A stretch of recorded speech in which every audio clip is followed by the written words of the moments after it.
हाय आर्मीज, आपका स्वागत है मेरे YouTube channel BTS Korean army तेपरवन इंडस्ट्री साउथ। आज मैं आप लोगों को I am crazy for you का पार्ट फर्स्ट बताऊंगी। चलिए स्टोरी स्टार्ट करते हैं। इस स्टोरी को मैं ज़्यादा लंबा नहीं बनाऊंगी। मैंने आप लोगों को पहले ही बोला है, मतलब कि पार्ट्स सिर्फ 5-6 मिनट्स के ही होंगे, ज़्यादा बड़े नहीं होंगे। तो आप लोग प्लीज़ कोऑपरेट कीजिएगा, क्योंकि लॉन्ग वीडियो पे वैसे भी आपके व्यूज़ नहीं आते हैं, तो मैंने सोचा इसे शॉर्ट ही करें। तो चलिए स्टोरी स्टार्ट करते हैं। इसमें हमने देखने को मिलेगा कि जो हमारी शेके है वो बहुत ज़्यादा इनोसेंट है। उसकी एक सौतेली मॉम है और उसके डैड उसे बहुत ज़्यादा प्यार करते हैं। उसकी फ्रेंड जिमिन है जो कि उसका बहुत ज़्यादा सपोर्ट करती है और उसका बहुत ज़्यादा ख्याल रखती है। आज जेके की शादी होती है और उसके डैड पता नहीं क्यों पर उसकी शादी तोड़ देते हैं और उसे शादी करने के लिए मना कर देते हैं। यहाँ पर ते और उसके डैड भी आए होते हैं और वो भी बहुत ज़्यादा ही खुशी से तेको की शादी करा देते हैं। ते जो कि राज़ी नहीं होता है, लेकिन अब इन लोगों के लिए बहुत ज़्यादा मुसीबत खड़ी हो जाती है, क्योंकि ते जो कि जेके से भी प्यार नहीं करता है और शायद जेके भी नहीं करती। लेकिन इन लोगों की फर्स्ट मुलाकात कुछ ऐसे होती है कि ये बहुत ज़्यादा ही जेके के लिए यादगार हो जाती है। यहाँ बहुत ज़्यादा ही बड़ा बिजनेसमैन ते होता है। शेके एक मिडिल क्लास फैमिली की से बिलोंग करती है। शेके बहुत ज़्यादा ही अच्छी लड़की होती, बहुत ज़्यादा संस्कारी होती। इस वजह से ते के डैड को वो बहुत ज़्यादा ही पसंद होती है। वो बहुत पहले से ही तेको की शादी कराना चाहते थे, लेकिन जब ते के डैड इस तरीके की बातें करते हैं तो जेके बहुत ज़्यादा शाय फील करती है। लेकिन ते के डैड जो कि अपने घर की बहू से बनाना चाहते थे, लेकिन ते की मॉम नहीं। ते की मॉम उसे गांव की लड़की समझती हैं और उसे गवार समझती हैं, जैसे उसे कुछ पता ही ना हो। यहाँ पर जेके के डैड और ते के डैड की बहुत अच्छी फ्रेंडशिप होती है, इस वजह से उसके लिए मान जाते हैं।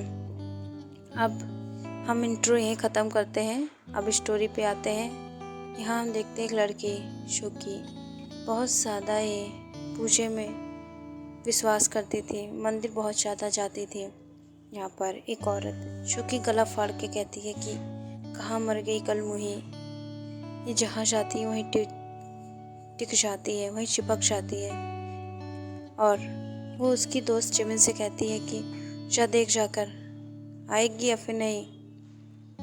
एक तो कुछ करना धरना नहीं रहता, और वैसे भी लिसा के डैड ने इसके ऊपर बहुत ज़्यादा खर्च कर दिया है। पूरा का पूरा पैसा लेकर जा रही है, लेकिन तभी भी चैन नहीं पड़ता है। जल्दी से ये जाए यहाँ से। तभी शिमिन कहती है वो जा तो रही है कल, इस तरीके से आप उसे चिल्ला क्यों रही हैं। तभी जो शिमिन होती है वो कहती है कि मैं जा रही हूँ उसको लेने। वो जब जाती है तो देखती है कि मंदिर में बैठकर शिव की पूजा कर रही होती है और बहुत ज़्यादा प्यारी लग रही थी। येलो साड़ी पहनी होती है और जेके जो कि साड़ी ही पहनती है, उसे और कुछ सूट नहीं करता है और वो बहुत ज़्यादा ही खूबसूरत लग रही थी।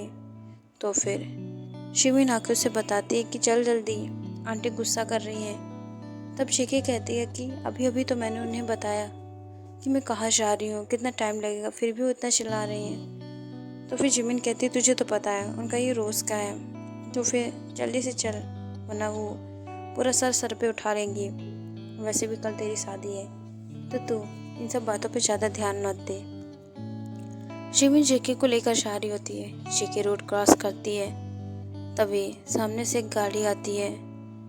जेके जो कि वहीं खड़ी हो जाती है, बहुत ज़्यादा डर गई थी। उसे ऐसा लगता है कि अब वो नहीं बचेगी। तभी एकदम गाड़ी सामने उसके ब्रेक मारती है। अगर ज़रा सा भी आगे बढ़ती तो जेके का एक्सीडेंट हो चुका होता। जेके जो कि वहीं खड़ी सन्न हो चुकी थी, जब वो सोचती है कि अब उसे कुछ नहीं हुआ तो आंखें खोलती है। तभी शिमिन कहती है, आजा जल्दी से, मरने का इरादा है क्या शादी से पहले? तब शेके कहती है, शायद ऐसा कुछ हो जाए कि मैं मर जाऊं तो मुझे ये शादी नहीं करनी पड़ेगी। वो तुरंत ही रन करके शिमिन के पास चली जाती है। यहाँ गाड़ी में बैठा लड़का उसे देखकर बहुत ज़्यादा मनमोहित हो चुका था और यहाँ पर बगल में उसका दोस्त ये सब देख रहा होता है, युंगी, जो कि उसे देखकर बहुत ज़्यादा स्माइल करता है और ये सब बहुत ज़्यादा ही ते के लिए अकवर्ड हो जाता है। वो जब देखता है कि युंगी उसे देख रहा है और वो उससे कहता है, क्या है, मुझे क्या देख रहा है? तो फिर युंगी कहता है, देख रहा हूँ, तेरी नज़र कुछ ज़्यादा ही उस लड़की को घूर रही है, क्या ये मेरी भाभी है? तो फिर ते कहता है, शट अप, वो मेरे टाइप की नहीं है, तो उसकी बातें तो मुझसे मत ही कर। तब युंगी कहता है, टाइप की नहीं है फिर भी तो घूरे जा रहा था, टाइप की होती तब तक कार में हो जाती वो। इस तरीके की बातें सुनकर शेके को देखकर वो फिर से अपनी गाड़ी स्टार्ट कर देता है। यहाँ पर शेके घर पहुँच जाती है और उसे बहुत ज़्यादा बड़ा भाषण सुनना पड़ता है।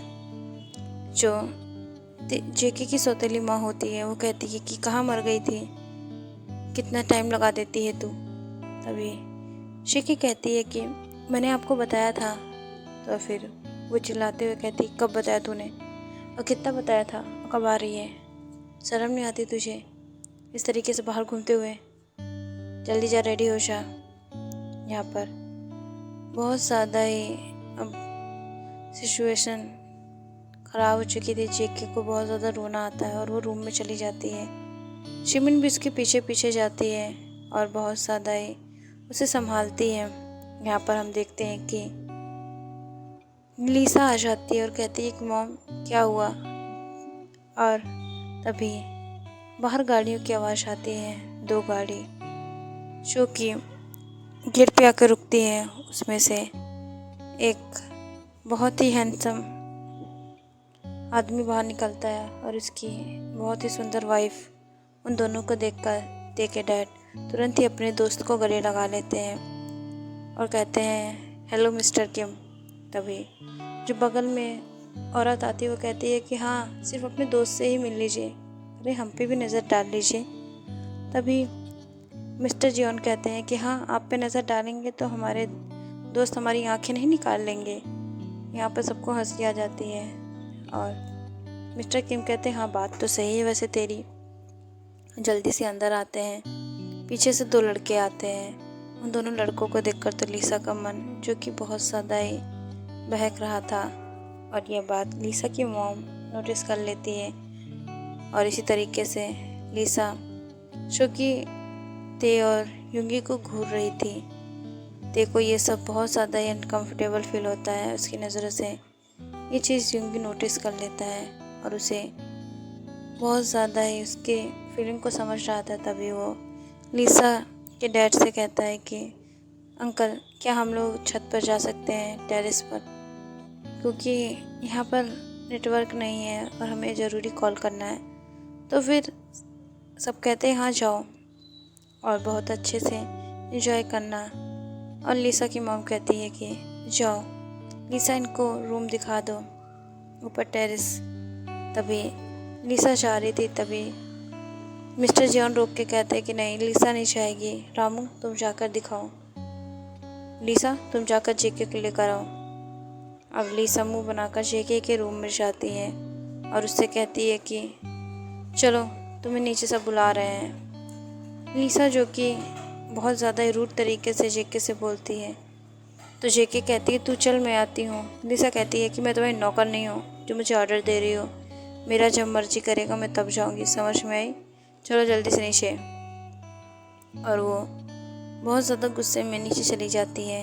यहाँ पर शेके को बहुत ज़्यादा बुरा लगता है, वो फिर से रोने लगती है। तो जिमिन उसे शांत कराती, कहती कल तेरी शादी है और वैसे भी तू इन सब से दूर चली जाएगी और बहुत अच्छे से तू वहाँ रहेगी। यहाँ पर टेरेस पर बहुत ज़्यादा ही हर चीज़ों को नोटिस करते हुए ते और युंगी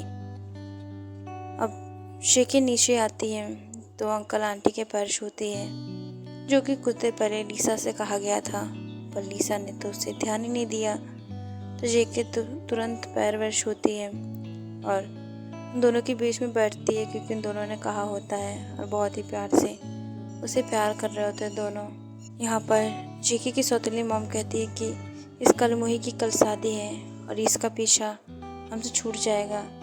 तभी देखिए मॉम कहती हैं आप ऐसे नहीं बोल सकती हैं, हमारी बच्ची बहुत ज़्यादा ही गुणवान है, इसे ले जाने वाला हमेशा खुश रहेगा और आप इस तरीके से इससे बात नहीं कर सकती, और हमारे सामने तो बिल्कुल नहीं। यहाँ पर मिस्टर किम भी बोलते हैं, तो वहाँ पर अब सबकी बातें सुनकर जेके की सौतेली मॉम चुप हो जाती हैं और यहाँ पर जेके के डैड भी उसे चुप कराते हैं।